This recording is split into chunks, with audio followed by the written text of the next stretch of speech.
Well, today I apologize. I owe you three apologies. The first one is to go backward. The second one is the difficulty of the problem. And the last one is the little knowledge I have.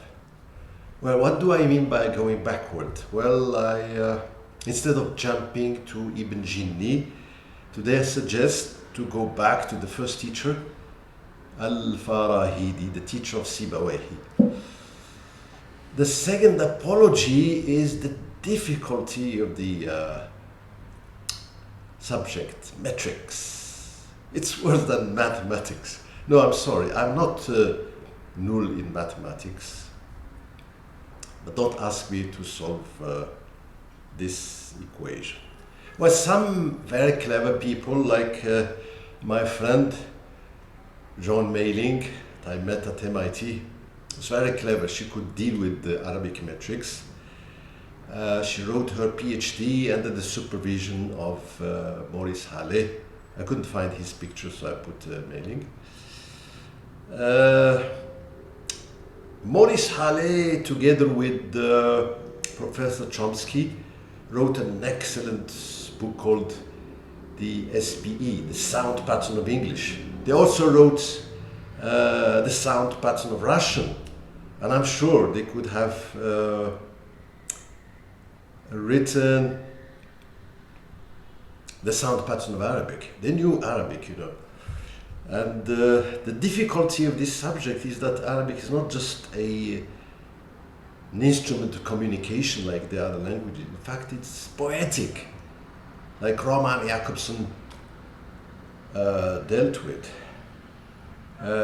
It's Taraf ibn al-Abd in the pre-Islamic times, and Al-Quran, which is poetic, and also لا تشتري العبد إلا والعصا معه فإن العبيد.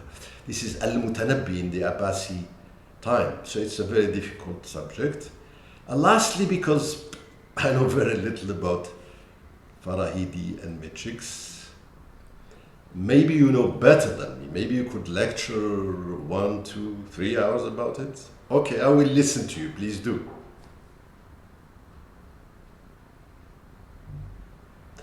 Anyway, if you bear with me and accept the little thing I know about Mr. Farahidi, I will say that first he is the teacher of Sibawayhi.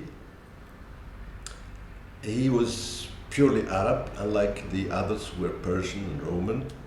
Al-Farahidi, from Farhud, which means little lion, and he wrote Kitab al-Ain, that's all.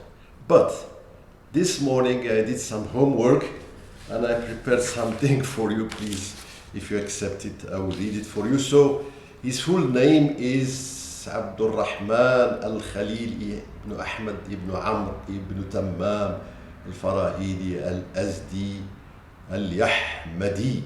Very long. He lived from 718 to 786, known as Farahidi or as Al-Khalil.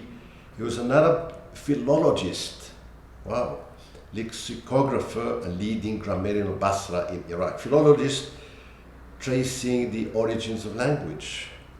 He made the first dictionary of the Arabic language, now we know, and the oldest extant dictionary, Kitab al-Ain. I forgot to tell you I tried to buy it, but it's several volumes and it's a little bit expensive, more than 1,000 dirhams. It would be just decorative. For my lack of knowledge, you know. He introduced the now standard harakat, the vowel system, right? So you know something. And was instrumental in the early development of al-arud. This is what I told you, this science which is like mathematics, the study of prosody. Musicology, I told you, Arabic is and poetic meter. His linguistic theories influenced the development of Persian, Kurdish, Turkish, and Urdu prosody.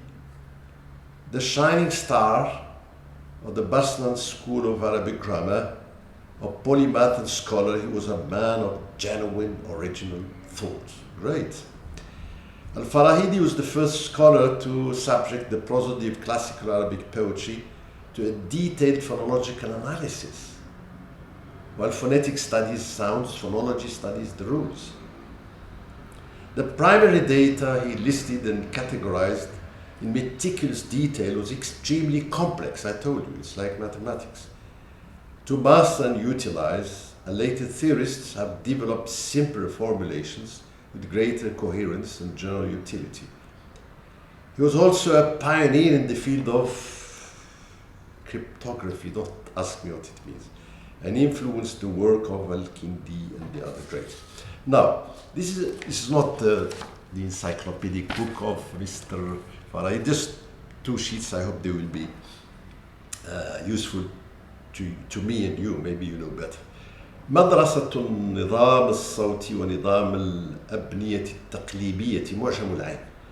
كان الخليل فكر وأطال التفكير في صنع كتاب في اللغة يحصر لغة العرب كلها، لا تفلت منه كلمة ولا يشد منها لفظ، وأداء عقله الناقد الفاحص إليه، وخطى في ذلك خطوات علمية محكمة، وأقام خطته على نظام رياضي دقيق. This is what I told you, mathematics.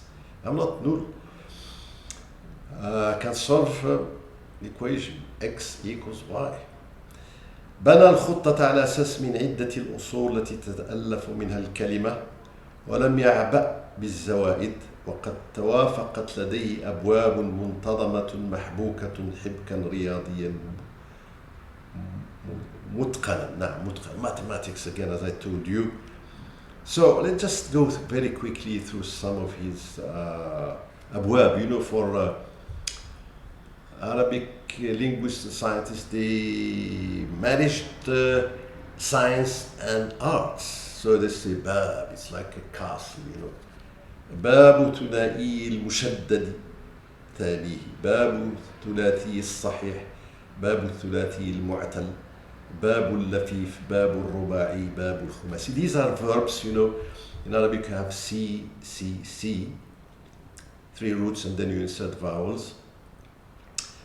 And some are not just C, C, C, there are maybe 4 C, C, C, C, C, and as I said, khumasi, C, C, C, C, C. I let you discover there is C, C, C, C ad infinitum. I hope this very short and hectic introduction to Mr. Al-Farahidi, the little lion of Arabic grammar, has been of some use to you.